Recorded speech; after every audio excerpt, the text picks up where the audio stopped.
Paige, you're just testing things out. You haven't actually started, right? Nope, I'm good. Are we good now?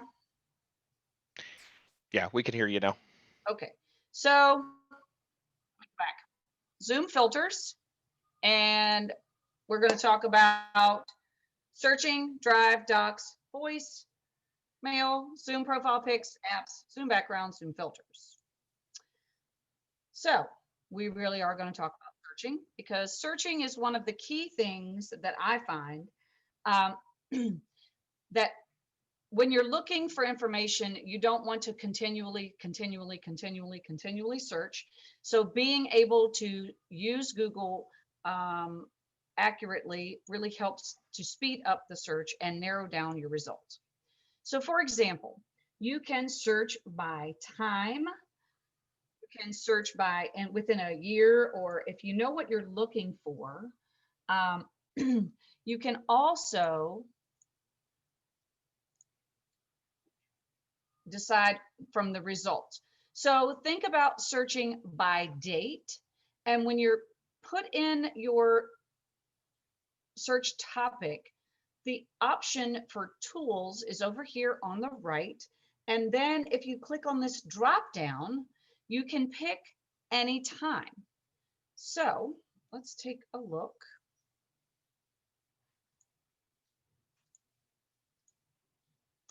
And here's an example. So I'm going to look up, let's look up, oh, look, there's how to create a no submission assignment. So yes, Google will also save all your searches for you. So if I look up how to create an avatar, notice I have lots of options here. If you look on tools, and then here are your time options.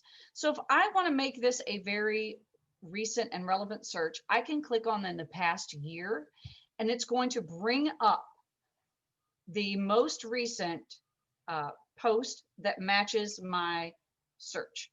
So notice that this is actually from March 11, 2020. So that's a very recent one. So that's a great way for you to find the most current information. So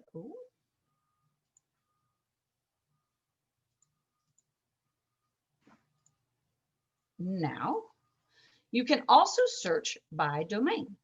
So you can put in site : and you can search a specific site, a domain, and a top level domain.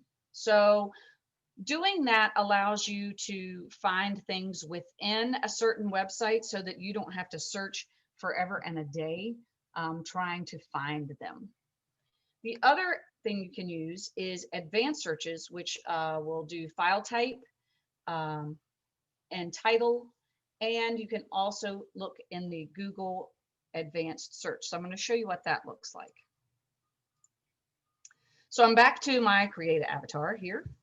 And if I click on more, that gives me the maps, books, flights, finance, but that's not what I'm looking for. So now if I want to create an advanced search, if I click on settings, I now have the option for advanced search. Now, when you get to the advanced search, you can decide all of those words, an exact word or phrase, and notice that it tells you over here, you must put it in quotes. Any of the words, none of the words, numbers specifically. You can also narrow it by language, region, last update. Here's where you can put in a site or domain. Terms appearing anywhere in the page. If you click on that, it could be you only are looking for terms in the title or in the URL or in links. This is showing you all results. You can hide explicit results. You can also decide what kind of file type, if you're looking for something very specific. And you can also look for usage rights. So if you're looking for Creative Commons things, that's where you could go to do that. And it will narrow that search down even more. Notice that again, it is down here telling me that it can also search pages that I visited. So at any point, so you have all different kinds of things that will really help you pinpoint your search to allow you to get results and not have to scroll and look and click on a whole bunch of links to actually find what you were looking for. And truly, learning how to search is something that you probably are just like I used to be, just type it in Google and then you just click on through. However, adding things like plus and minus in your search helps to alleviate things. For example, if you put something in quotes, it has to find those words together. If you take a minus, it will look for something that doesn't have that specific word. So those are some ways to help you all to advance your searching. So the other thing, which I know a lot of people like myself like to do, is search by images. You can also put in an image and see if you can find it anywhere else on the internet. So I'm going to go back to, and I'm going to go back. And I'm going to look up, oh, I don't know.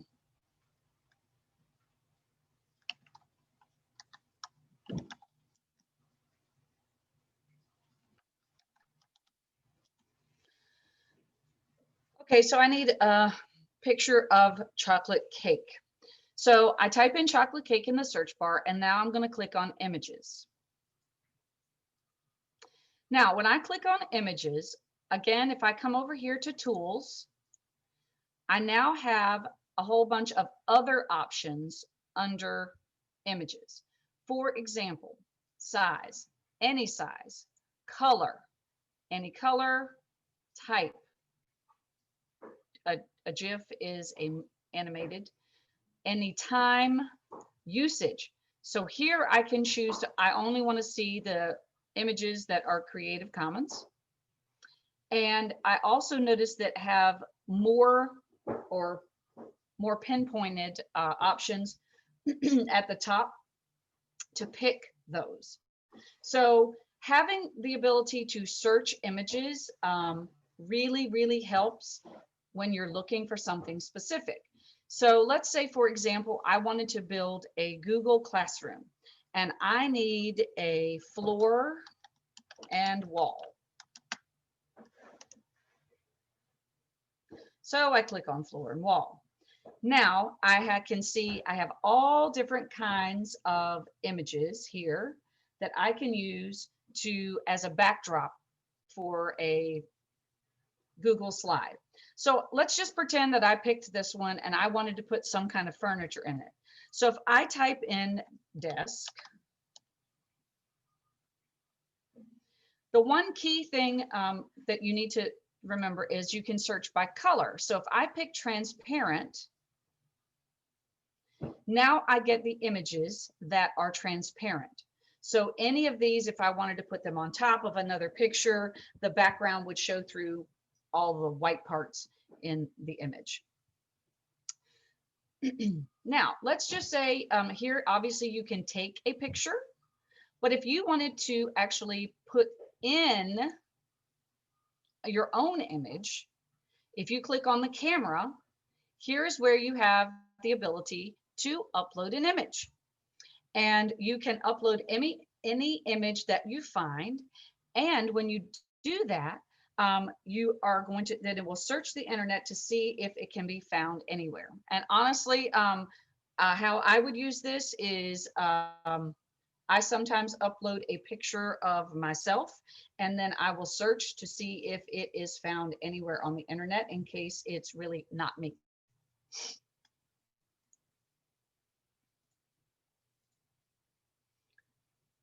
All right, so more searching. So there is a link here. that helps you to refine your web searches. So if you want to come to this site and you can look up all of the common search techniques, for example, searching social media. So you can put at in front of a word to search social media. So you only want to find something on Twitter. Put a $ in front of a number to find a camera for $400. So you have all kinds of options that you can put in the search to help you really, really pinpoint exactly what it is you are looking for.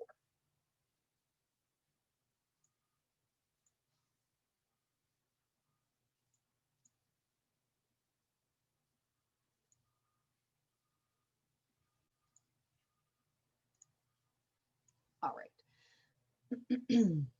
So now searching silliness. So Google also likes to play and have fun. And so there are some things that you can do. So if you go and you type in things like Loch Ness, or you type in Google Pac-Man, or flip a coin, or do a barrel roll, Google will actually do those things for you. So these are all called Easter eggs. And if you are a gamer, people who design games always put in Easter eggs for people to find.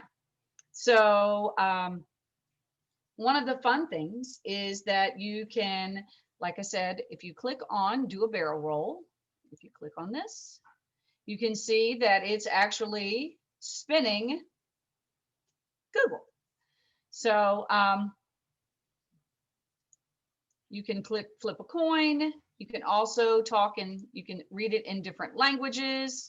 For example, pirate. So you can make your Google searches come back in pirate language, and maps and all kinds of cool, fun tools. And search utilities.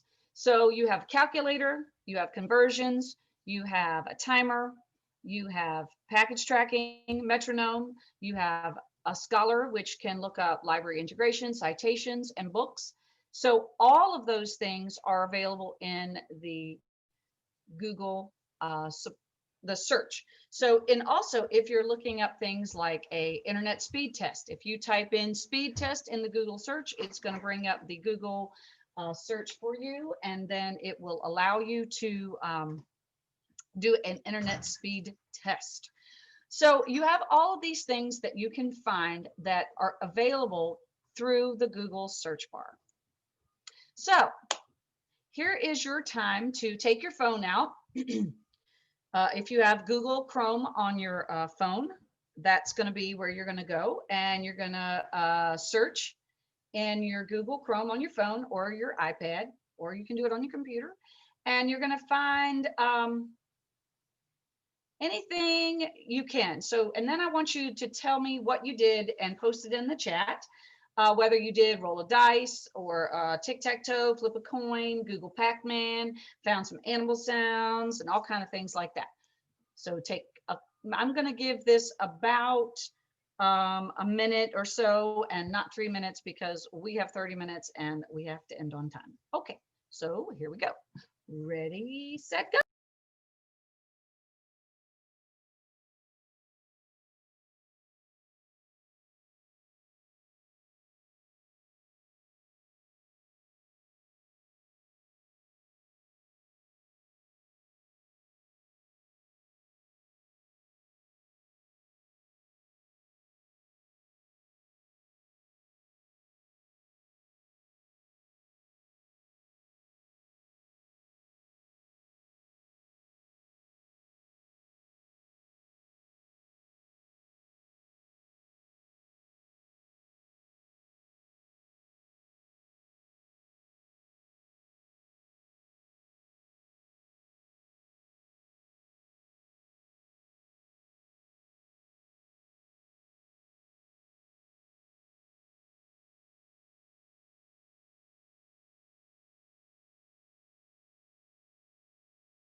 All right, hopefully you had a little time. And again, we will make this presentation available to you after it's all done.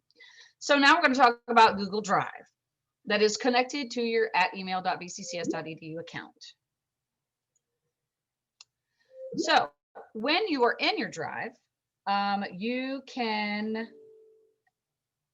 look at the search bar at the top, and you can type any, meaning any type of file, doc, sheet, or slide form. You can look for owner. You can look anywhere, trash or starred.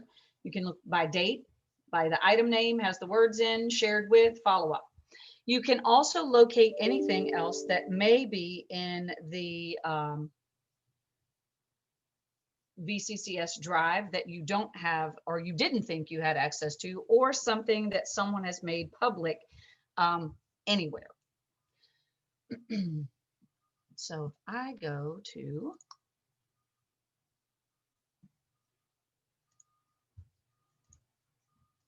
to my drive and I look at the top here and I type in if I just type in MUS 121, that brings up anything that has 121 in it. But if I go over here and I click on the drop down, now here are the options. So any type, anywhere, anytime, and then search. And it generally will bring up more things, which it did, than what you saw originally. So there is the ability for you to search in your drive for things that you have access to, and notice that there's tons and tons and tons and tons of things here. So all of those things were located by using the drive search.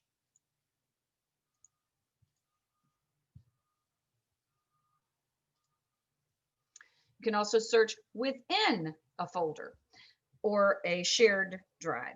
So for example, if you're in a shared drive and you only want to search within a specific folder, you can do that as well if there's lots and lots and lots of documents in there. So that way you won't have to worry about looking multiple places or getting a very long list of search results returned. So you can also get Drive for your desktop, and it works just like a network drive, but it does not use any space. And it is called Google Drive File Stream, and it allows you to save things directly from email or anywhere else from that directly to your VCCS Google Drive. So that again is called Google Drive File Stream. Works kind of like a external hard drive. Shared drives. So shared drives can be made by anyone, and they are great for collaboration or a team or a group. My department has one. We use it all the time. It also allows you to have documents there that anyone has access to, even after, for example, which is the next statement, she's retired and now we don't have access. If things are in a shared drive, that means everyone in that drive has access to those documents. So there is a 10-minute lesson from Google right here talking about shared drives. Oh, click. All right. So if you have time later, you can go into your drive and you can create a priority workspace and add a file to it. Priority means it's always going to show up at the very top when you log into your Google Drive. And then you can also use or create a shared drive to use as a team or department for sharing of documents and things like that. Again, it allows everyone in the shared drive to have access to all of the things that are inside of the drive. And we're not going to do the activity.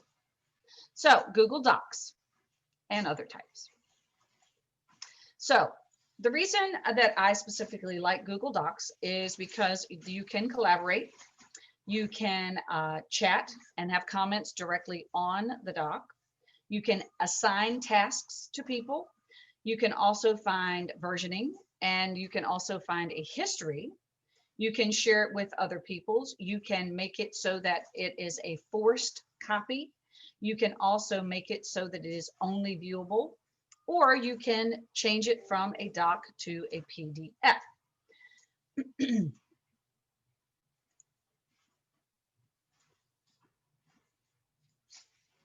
So a couple other docs neat stuff.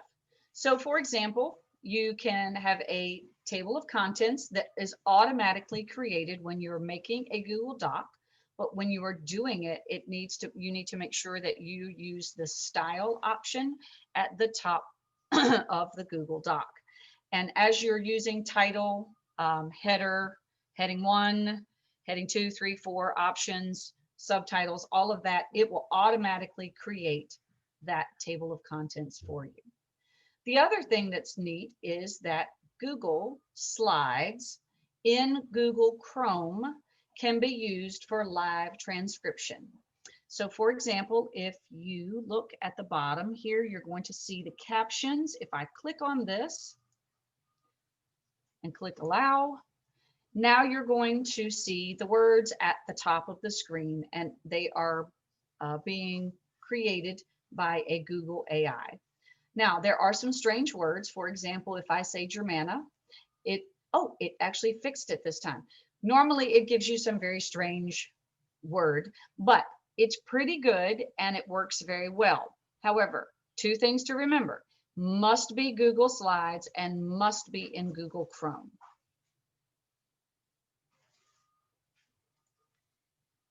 So there's also the ability to use voice typing within docs.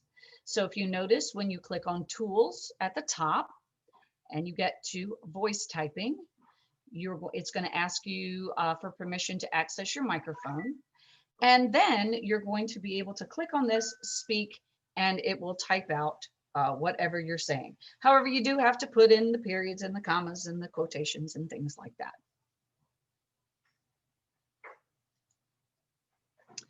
So I have a link that I'm going to go find. And I'm going to share it in the chat just so you can have a minute or two to play around with Google Docs as sharing, and you can see what it is like to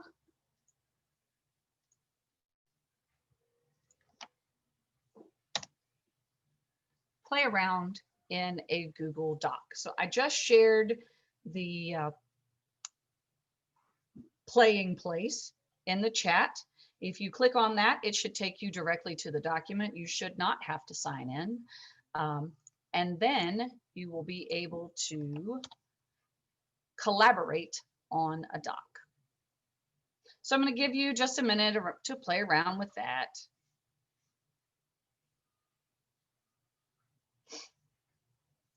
And I will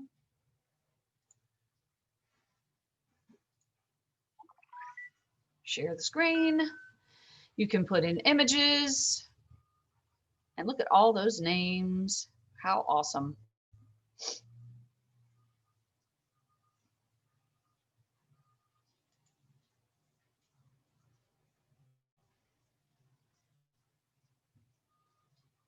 Now, if you were doing this in a class, one of the things that I would say is if you created a table and you assigned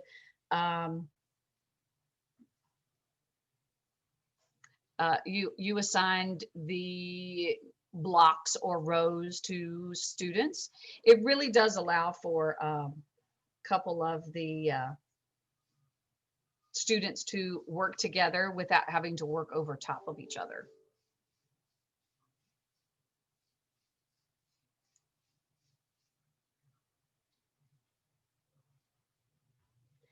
Yes, I see that we have overloaded poor little Google for the day. Not surprised. Okay, so I'm going to pop back over to the presentation, and I want to talk to you about Google Voice. Google Voice is not connected to your @email.vccs.edu account. However, if you have your own personal Gmail account, you can activate Google Voice for free. And why would you want to do this? So now that we're all in a virtual world, you can allow students to text a number that is not your real number. And then you can respond to them either from your computer using Google Hangouts or Google Hangouts. And you can, and it's really quick and easy, or you can have the app on your phone and it goes directly to your phone and then you can respond from your phone, but your students actually never get your real phone number. But again, you have to use an @gmail.com account and it is not attached to your @email.vccs.edu account. Now, Google Mail, which we all have. So you can forward your email.vccs.edu to your germana.edu account. And how do you do this? You would go into your Gmail, click on the wheel, find settings, and then forwarding. So let's pop over here. Let me move the Zoom window.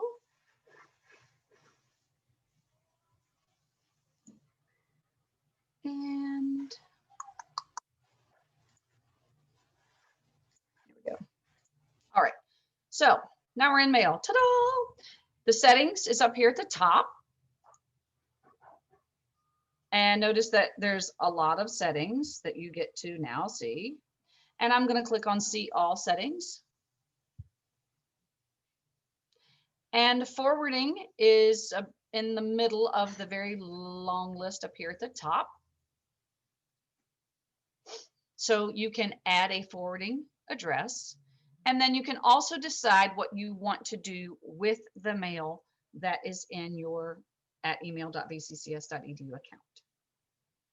So that is a way for you to be able to have access to both without having to come to this specific screen. However, please do remember that all of your Google tools are found in the waffle up here at the top, which is the only way you're going to get to them is through the Gmail tile on My GCC. All right, so let's pop back over. All right, so now, again, this is forwarding information for you that you can have later when you get to review the slides. I'm actually going to put the slide deck link in the chat at the end.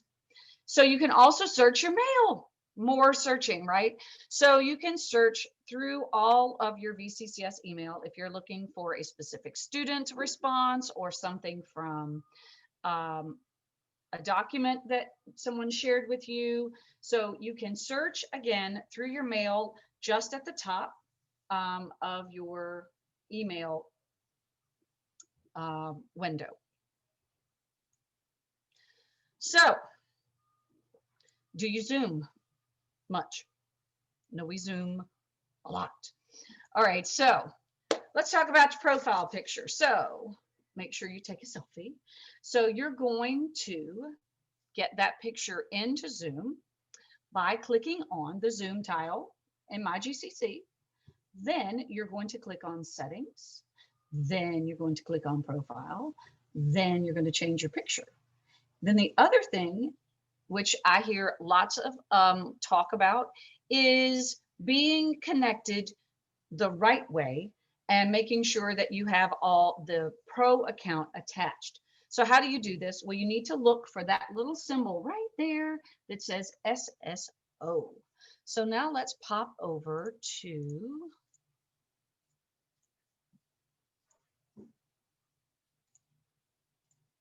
here we are in My GCC. I'm going to click on that and I'll type in, oops, the correct username.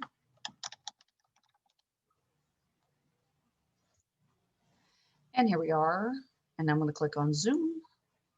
And then I'm going to click on Settings. And then we wait. Okay, now click on Profile. So here is where you can add, change, or remove your profile picture. And if you look right here where it says sign in email, this is my sign in email, but there are two linked boxes. This box is work email. This box tells me that I am attached to this Zoom account Pro by using single sign-on. Super, super important that you see that SSO. If you do not see the SSO option, that means you somehow have detached your Pro account from your VCCS Zoom account. So there's a couple steps you can do to fix that. One of which is go to a browser where you've never used Zoom, type vccs.zoom.us and go through logging in that way, and it should reattach your account. So if you don't see your picture or something like that, that could be the issue, not always. So that's how you check your profile and SSO login.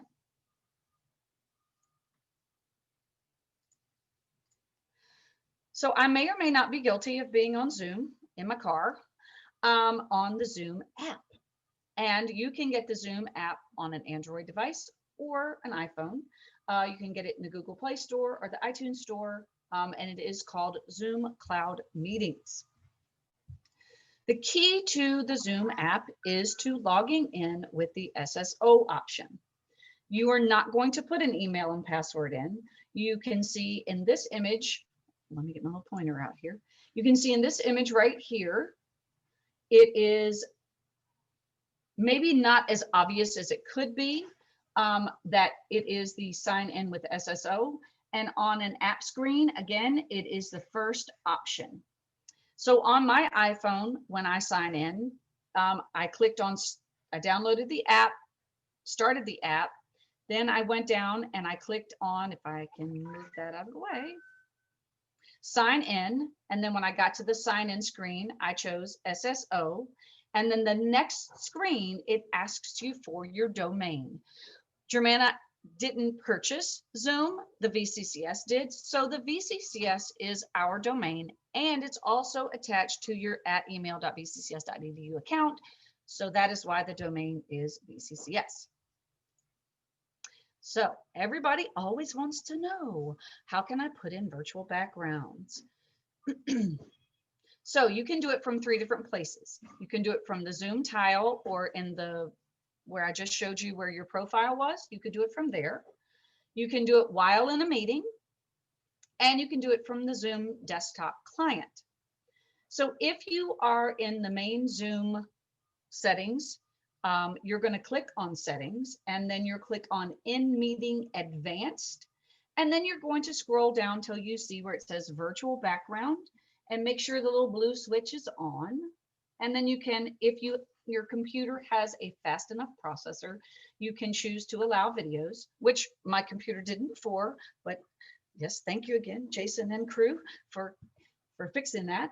And then you can also turn on video filters, which is something new. And there's something even newer. So that's one place. If you're in a meeting,